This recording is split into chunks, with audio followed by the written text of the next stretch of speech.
Assalamualaikum warahmatullahi wabarakatuh. Salam sejahtera dan salam pelabur jenis. Okey, jadi video ni singkat saja saya buat. Jadi video ni untuk menjawab saya punya persoalan daripada klien ataupun prospek-prospek saya di Facebook. Dia kata apa beza ASB financing dan ASB loan.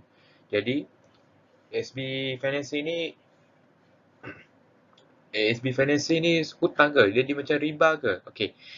Adakah ASB financing ni dia lebih zalim daripada ASB loan? Okey, jadi untuk menjawab persoalan ini, saya akan bandingkan apa beza ASB financing dan ASB loan.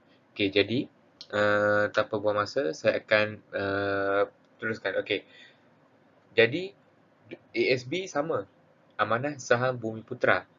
Saya sebagai ejen ASB, saya akan ceritakan pasal ASB financing dan ASB loan. Tak, orang kata sama. Macam mana boleh sama kalau nama dia dah berbeza? Tak, satu financing Islamic, tak, confirm halal. Tak, halal di sisi syarak. Loan pinjaman. Tak, pinjaman ni boleh meminjam. Tetapi yang haramnya adalah riba. Tak, sebab Allah menghalalkan jual beli dan Allah juga mengharamkan riba. Okey, jadi kita mulakan perbezaan pertama. Okey, perbezaan pertama ialah kontrak. Jadi, kontrak ASB financing ni ialah kontrak jual beli. Okey, saya bagi satu contoh. Jadi, anda pergi kat bank, anda pergi kat bank contohnya CIMB ke Maybank. Saya bagi contoh lah, bank Kepala Rimau ke tak. Contohnya, okey, saya nak beli kereta ataupun saya nak beli rumah lah. Saya nak beli rumah. Tak, saya nak beli rumah atau saya nak beli kereta. Saya nak beli kereta, boleh tak bank tolong belikan saya? Lepas tu saya beli balik daripada bank. Saya beli balik daripada bank dengan bayaran tangguh. Maksudnya bulan ni saya bayar sikit, bulan depan saya bayar sikit, bulan depan saya bayar sikit sampai kontrak 9 tahun. Itu ialah kontrak jual beli. Lepas tu bank kata, boleh, tak ada masalah. Tapi saya akan jual pada awak dengan harganya lebih tinggi sikit. Saya akan ambil keuntungan 3.5%. Itulah kontrak ASB financing. Contoh dia.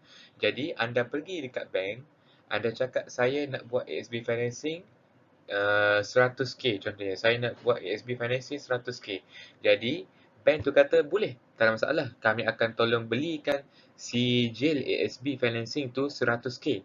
Dan tuan ni kena bayar balik kepada kami dengan bayaran tangguh selama 40 tahun. Jadi bulan-bulan bayar RM388. Itulah kontrak ASB financing, iaitu kontrak jual beli. Okey. Itu adalah ASB financing. Macam mana dengan ASB loan ataupun loan kereta? Okey. Loan ni macam ni pula. Okey, anda pergi dekat bank, tuan pergi dekat bank, lepas tu cakap kat bank tu, "Tuan, saya nak beli kereta." Contohnya. Lepas tu bank kata, "Boleh. Kereta harga berapa?" Kereta harga RM50,000. Lepas tu, okey, tak ada masalah. Uh, First, awak kena bayar dulu RM5,000 sebagai deposit kereta tu dan kami akan tambah lagi, kami akan bagi pinjam lagi RM45,000. Tak? Kami pinjamkan RM45,000, lepas tu kena bayar balik 3.5% dengan syarat. Dia ada syarat, dia berbintang situ. Tak? Dia berbintang. Maksud syaratnya apa?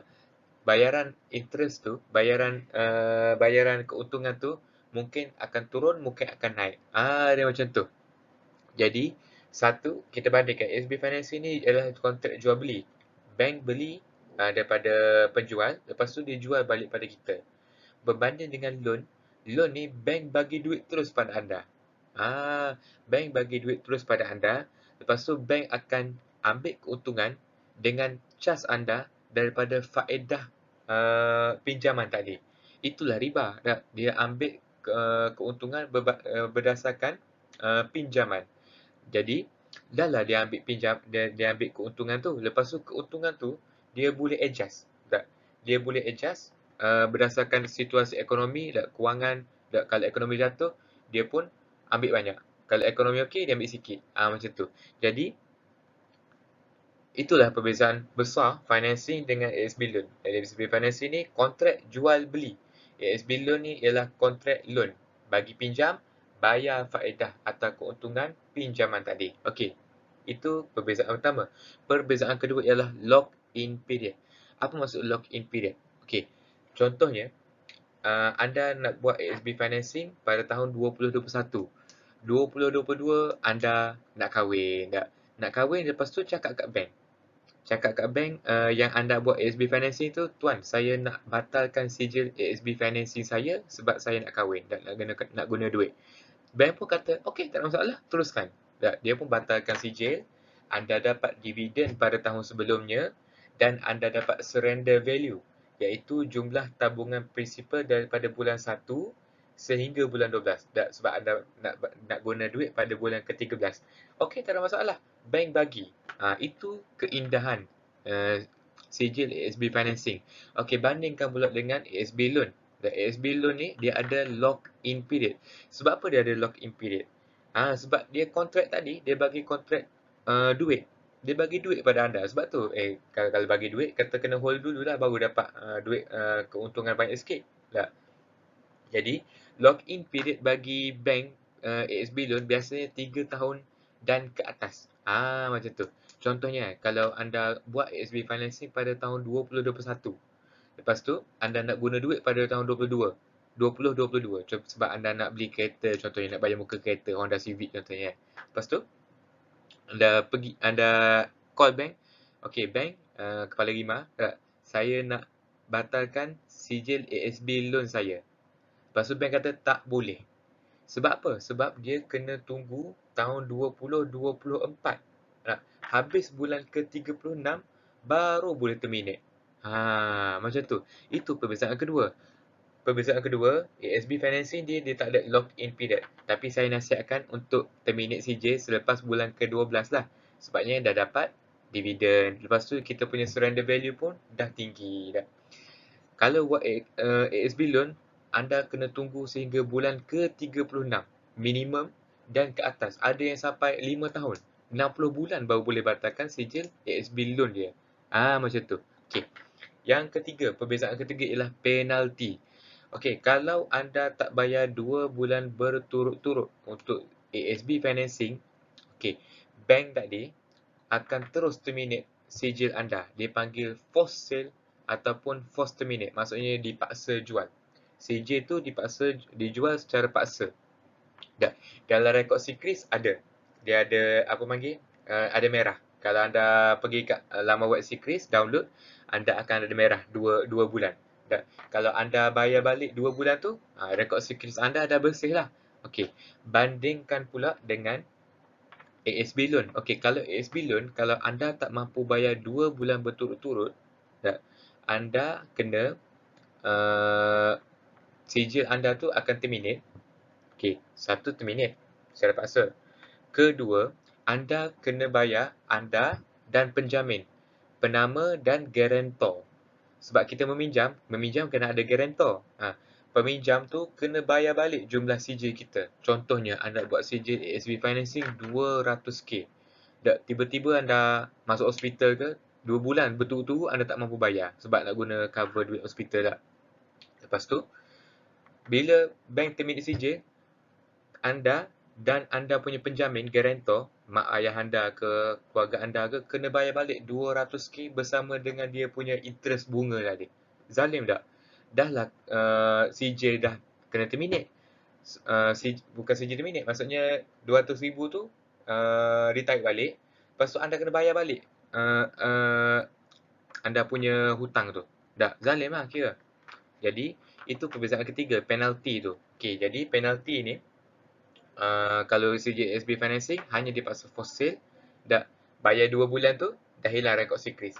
Kalau anda buat SB loan tak bayar 2 bulan, tak bayar 2 bulan, anda akan dikenakan penalti, penama dan guarantor kena bayar balik seluruh nilai pinjaman tadi bersama-sama dengan dia punya bunga. Teruk kalau 200,000 rugi ya.